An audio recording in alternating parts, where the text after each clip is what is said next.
ओम शांति।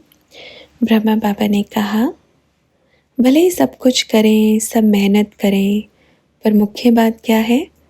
चिंता सब बादशाह पे छोड़ दो। बेफिक्र बादशाह बनना है ना। हमेशा याद रखें, जो भी होगा बहुत अच्छा होगा, कल्याणकारी होगा। ठीक है।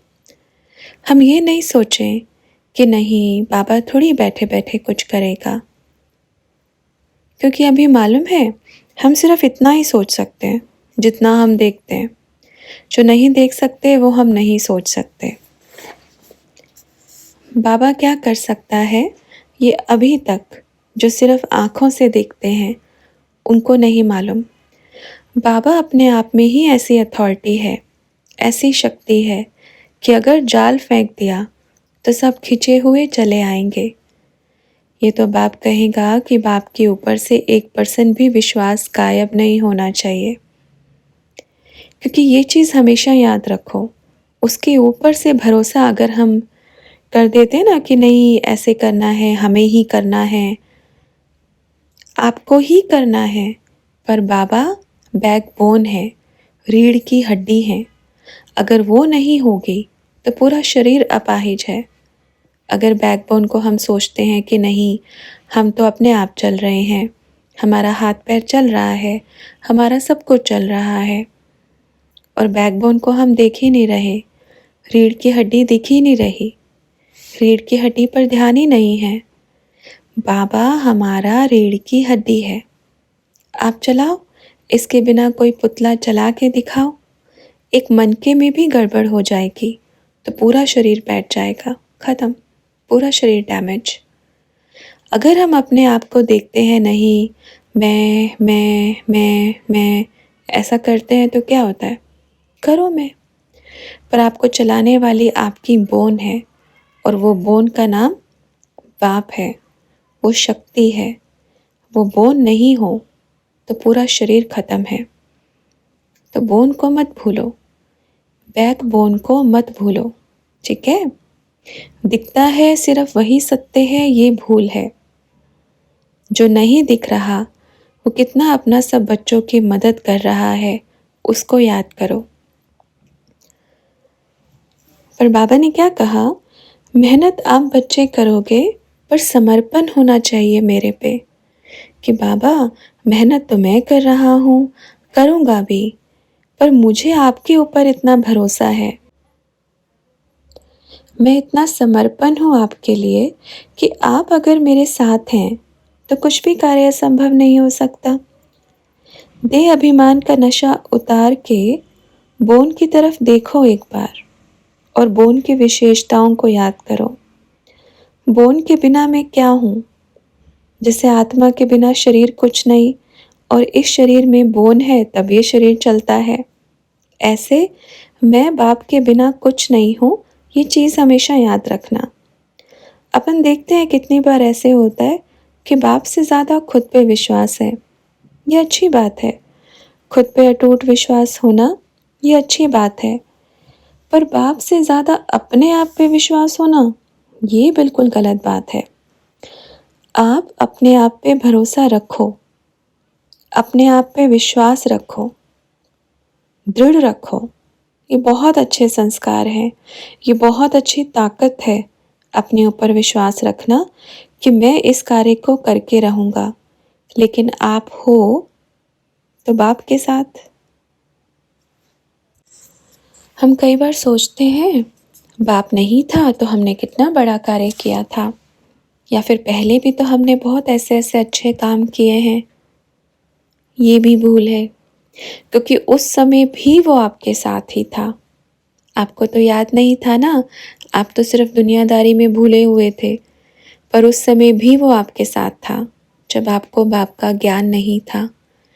आपको नहीं था ना, उसको तो था कि ये मेरा लाडला बेटा है और आगे चल के इसको मेरे बारे में मालूम पड़ेगा, तो मैं तो पहले से ही इसके साथ खड़ा हूँ। नहीं दिखने वाली शक्तियाँ हमारी कितनी मदद करके चली जाती हैं। अनुभव है ना, जब हम नहीं भी होते, हमें बाप की पहचान भी नहीं होती, तब भी ये चीज़ भूलो मत। वो शक्ति हमेशा आपके साथ होती है। क्यों? क्योंकि उसको मालूम है, उसको पता है, उसको नॉलेज है कि ये मेरा बच्चा है और आगे चल के इसको मेरे बारे में मालूम पड़ेगा, तो वो अपने वायदे से नहीं मुकरता, भले हम कुछ भी सोचें। इसलिए हमेशा याद रखो, बिना बाप के मैं कुछ नहीं हूँ।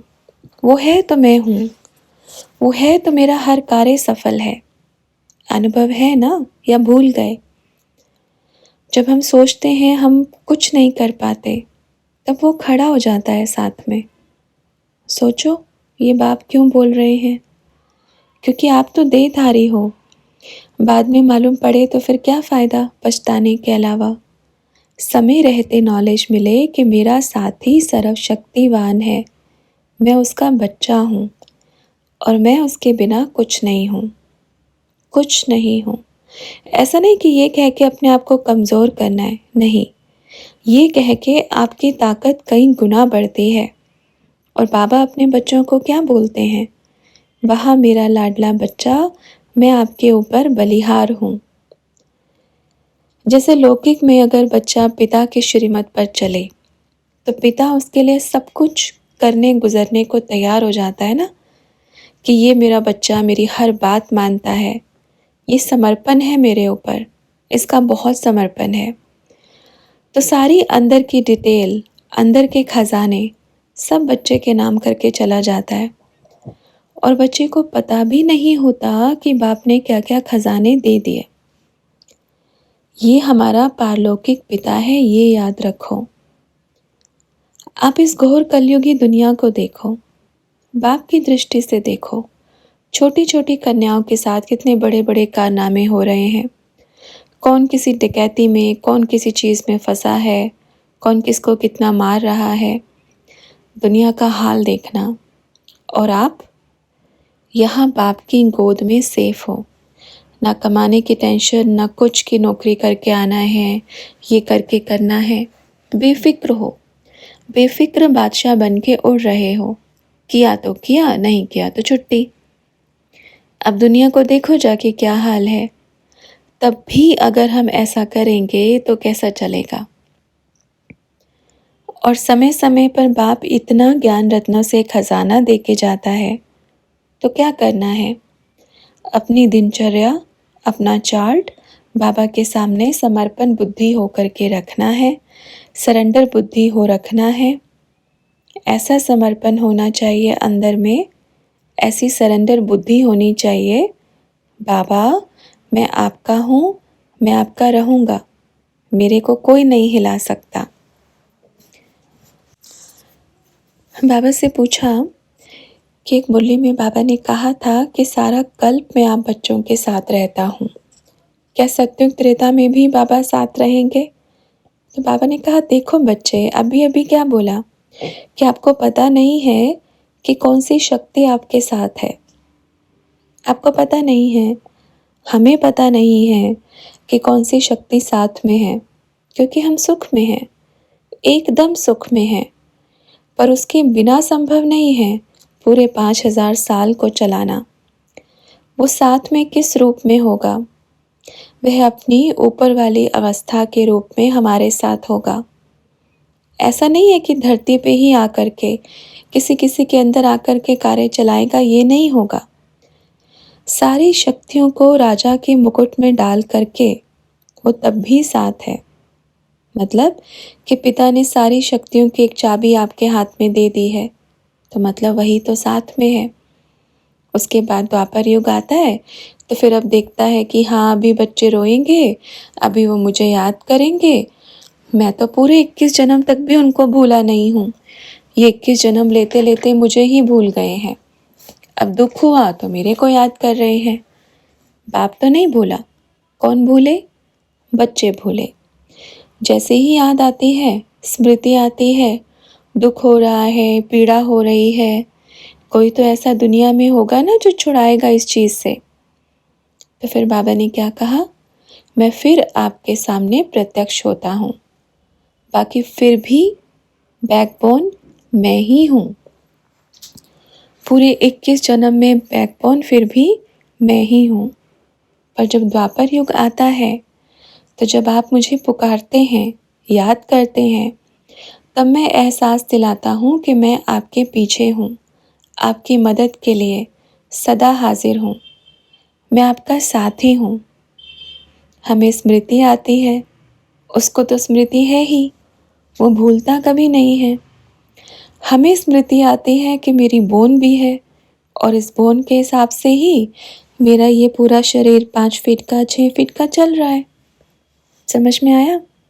आप पूरा दिन चलते हो, सोचते हो कि मेरा नाम ये है, मेरा नाम वो है, मेरे हाथ है, मेरा पैर है। कभी रीढ़ की हड्डी को याद करते हो? कभी याद आती है? कब याद आती है? जब दुखती है। मेरी कमर दर्द हो रहा है, रीढ़ की हड्डी तब याद आती है ना, जब उसमें थोड़ा हलचल होती है, तभी याद आती है।